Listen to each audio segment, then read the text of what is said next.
Hello, my dear students, and welcome to this video lecture. So, this lecture is for the sixth semester diploma in engineering at the Legal Muslim University. And the course code is BME 601, and the course title is Industrial Management and Entrepreneurship Development. My name is Dr. Sayyid Imran Shafiq. If we look at Unit 4 of our course, it is in two parts. First part is related with entrepreneurship development, and the second part is related with the motivation and leadership. So, when we talk about entrepreneurship or entrepreneurship development, it is critical for any nation for economic development, and especially for country like India, where there is always been a problem of employment. So it is better to be a job giver rather than a job seeker.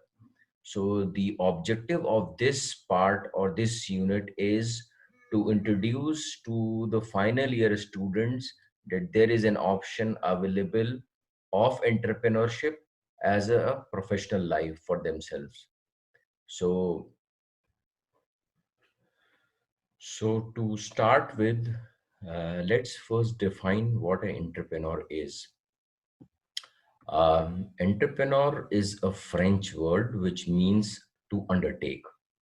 There are various definitions given from time to time by various authors and agencies, but to discuss we will consider this definition by Knowledge Commission report of India in 2008. It defines entrepreneurship as a professional application of knowledge, skills, and competencies, and or for monetizing a new idea by an individual or set of people for launching an enterprise to do novo or diversifying from an existing one, thus to pursue growth while generating wealth, employment, and social goal. So if you look at this definition and all the above definitions, there are few keywords which are occurring again and again. First is innovation. For an entrepreneur or for an entrepreneurship development, an element of innovation should be there. It is not recommended but desirable. You will call something as an entrepreneur venture if there is an element of innovation or new idea in it. So the next is the concept of entrepreneurship. You have an entrepreneur who is a person. He do certain process or action which is called entrepreneurship, and the outcome is an enterprise or a factory or an business. So this is the main concept of entrepreneurship. An entrepreneur who do some action, it is called entrepreneurship, and the outcome is enterprise. So to define entrepreneurship is a purposeful activity of an individual or group of associated individuals undertaken to initiate, maintain, and earn profit by production or distribution of economic goods. So the keywords are purposeful activities, individual or group, initiate and earn profit. So there are few characteristics of an entrepreneur. First one is an entrepreneur has a very high degree of motivation, and it can be driven by various factors. First is necessity or survival. Next is opportunity. He will be a proactive person. He will be looking for some business opportunities or void in the system or in the environment where he can tap that opportunity and can build a business out of that opportunity. Next is dissatisfaction. He can't stand a job. Entrepreneur generally can't take orders from a boss. He generally like to give orders rather than take orders. There is a high level of curiosity in entrepreneurs. They are very inquisitive. They are always trying to know new things. They are always trying to find the reason. And the best friends of an entrepreneur are why, what, how, so what. These are the questions that are always there in an entrepreneur's mind. Then the next characteristic is he is an achievement oriented. He needs achievement, or he need to, what do you call, give something meaningful or achieve something meaningful. He is driven by tasks, challenge, and opportunity. A successful entrepreneur always thrives challenge. When you put a challenge in front of him, he will give his best, or you can take out best from him. The next is he has strong belief in themselves and believe they can change their environment. There is a sense of what you call self belief in them. They can do anything. They are calculated risk takers as far as financial risk taking is concerned, or career risk taking is concerned, or family or social risk taking is concerned. They will calculate the risk, and accordingly they will react to it.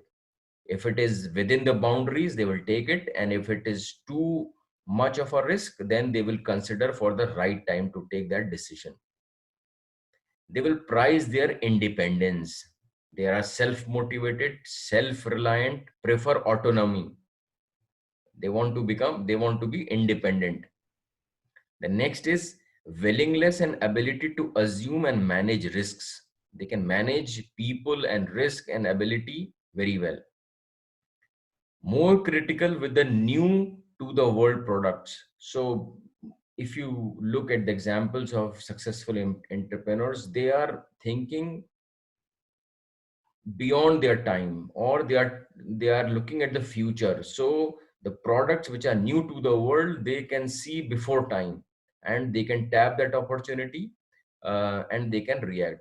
A very good example that comes into my mind is of Steve Jobs or Bill Gates, when they launched these user friendly interfaces on mobiles and computers, when nobody was even thinking of them, and most of them are working on DOS system.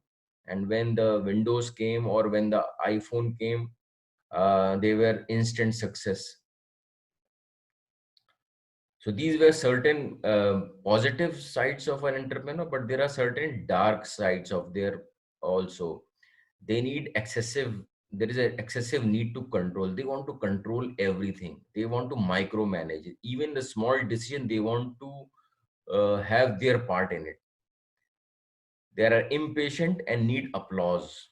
So these are some of the not so positive, or you can say dark sides of an entrepreneur characteristics. So this is a summary of what we have discussed in the common characteristics of an entrepreneur. You can go through them. There are 15 of them, um, and you can also consult the the reading material that I have given in light of these points. So, what is the role of an entrepreneur? He has a concept, a vision, and dream. He generally dreams something. He want to make a change. Adapts concept to reflect realities in environment. Scans environment. Most of the times, or always, he is scanning the opportunity or the environment, and he wants to find certain void or certain business in any or business opportunity in the environment. He assesses the risks and rewards, and he will make a balance sheet about what are the risks involved and what are the rewards that he can get. If the risks are higher than rewards, then he will consider it in some other way. And if the rewards are higher than risk, then he will go for it. He will mobilize resources. Resources can be people, it can be equipment, it can be money, anything. He is able to convert dreams into products and people within the organizational context, able to champion the concept to a wide range of public and partners, and optimizes profit. So these are some of the roles that he has to play. If we talk about the role of entrepreneur in economic development, so for that, this is a very good figure, which what do we call, portrays the entire economic or the entrepreneur scenario. So we have certain inputs, then we have certain process, and then we have certain outcomes. The inputs are environmental opportunities, entrepreneur individuals, organizational context, unique business plan, and resources.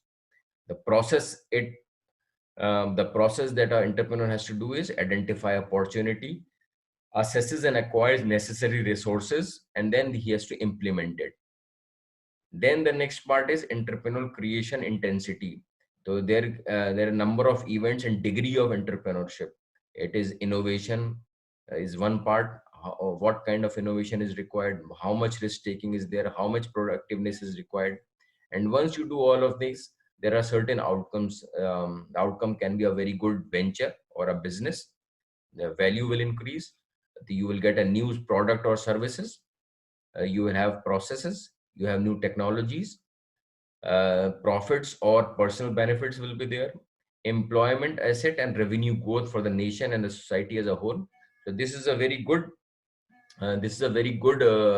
figure which displays or which signifies the entire entrepreneurship scenario. Just to summarize the role of entrepreneurship in the economic growth is, first is it promotes capital formation. You will get business and you will get monetary benefit. The next one is it creates large scale employment opportunities. When you create a business, you need people to do that work, and it creates employment. It promotes balanced regional development. If you need to develop a certain region, you establish an industry there, and automatically the entire region will develop. Reduces concentration of economic power. This is very good. Economic entrepreneurship ventures, they generally um, uh, promotes the entire growth of a society rather than concentration of economic power.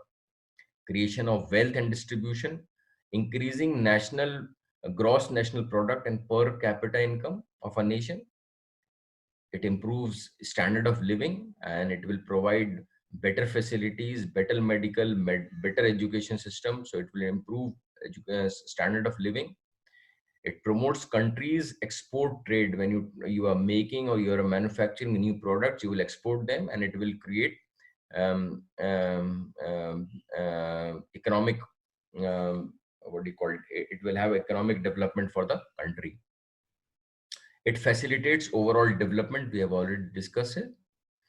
Creating innovation. This is one of the it is a very important feature of entrepreneurship. It always promotes, or it always emphasizes on innovation, or doing new things, or doing things in a new way. Entrepreneurs create new business. Entrepreneur also create a social change. So the society as a whole benefits, and also there is a personal growth of an entrepreneur or a group of people. And entrepreneurship puts new ideas into practice. So these are few major factors which are important for economic development of any country. But there are certain risks of startups of or entrepreneur ventures. First is risk in opportunity identification. You need to be very careful and precise about the opportunity. You might be thinking that it is necessary for the society, but it is not in reality. So there is a risk in opportunity identification. The next is commercial viability. Some things are very good in one's opinion, but it is not commercially viable for the society. The example is um, uh, maybe the one example that is coming in my mind is Tata Nano. It was a very good venture, but it was not viable because of many reasons we will discuss sometime later. But it was not viable. Risk in investment, you need you can have a very good plan, the opportunity is there, it is commercially viable also, but there is a risk in investment and the risk in financing. But the rewards are also there for entrepreneurship. There is a financial reward, there is social and emotional reward, and there is independence. So the next topic is entrepreneurship in India.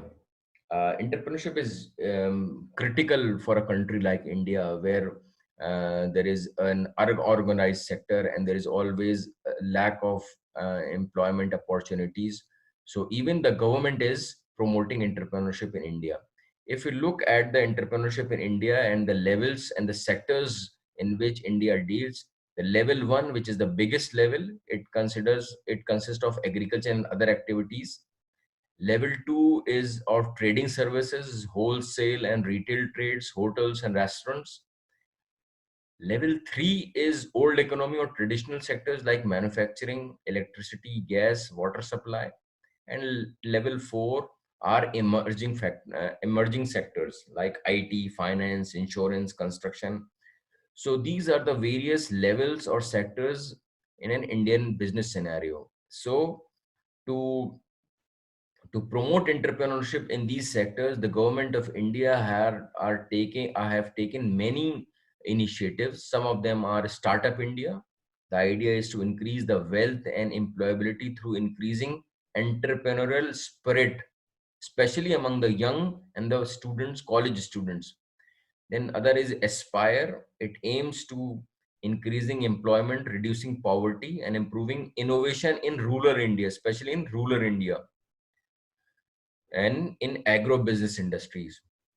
The next is Mudra Bank. It is a micro unit development refinance agency, and it is for the small businesses in rural India. As we have already seen in the figure, the pyramid, the biggest sector is agriculture.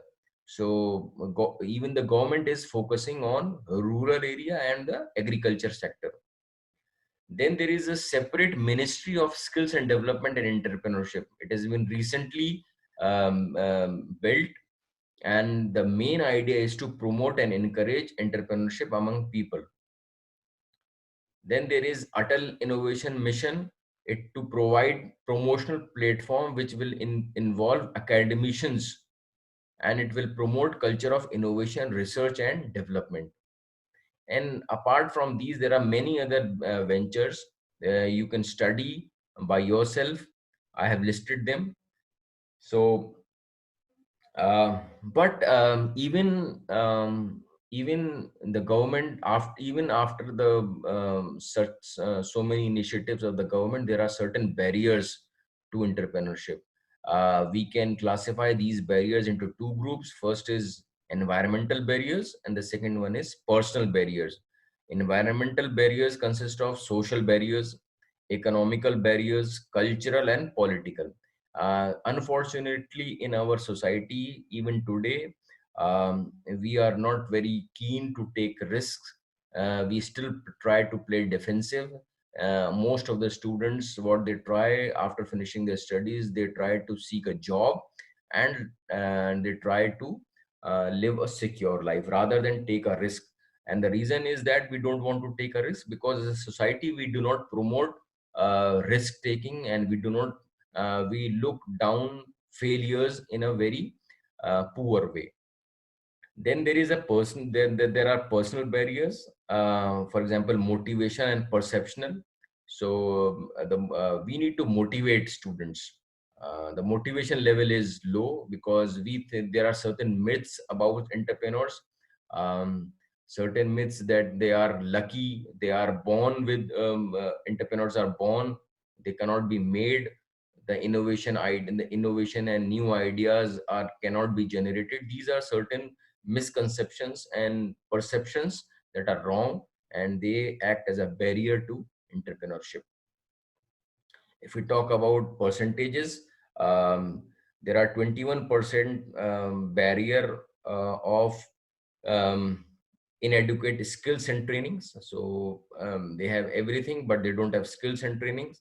Then 29% they faces the problem of capital. They don't have enough capital to start a venture. Then weak support system is there, regulatory and policy barriers are there, access to markets are there, culture and mindset barrier 8%, and there are a few others reasons for which act as a barrier to the entrepreneurship. Then there are certain examples of successful businessmen or entrepreneurs that I have listed. You can read these examples by yourself. There first is N.R. Panikkar. Then there is Narayan Murthy of Infosys. Then there is R. Chinaraj Jain of Jain Group of Institutions. Then Sanjeev. Then Deep Kalra, Make My Trip. Apart from them, there are various other examples that you can explore. These are Amul, Infosys, Shri Graha Udyog, Lijjat Papad, iPhone, Windows, Tata, Bajaj, and our very own Qadri Travels of Aligarh. So I will stop here, and we will discuss the second part of our fourth unit in the next lecture. So in order to have better understanding of entrepreneurship, I will recommend you to follow or to read the study material that I have uploaded. And if you have any query, you are welcome to contact me. Thank you for listening, and take care.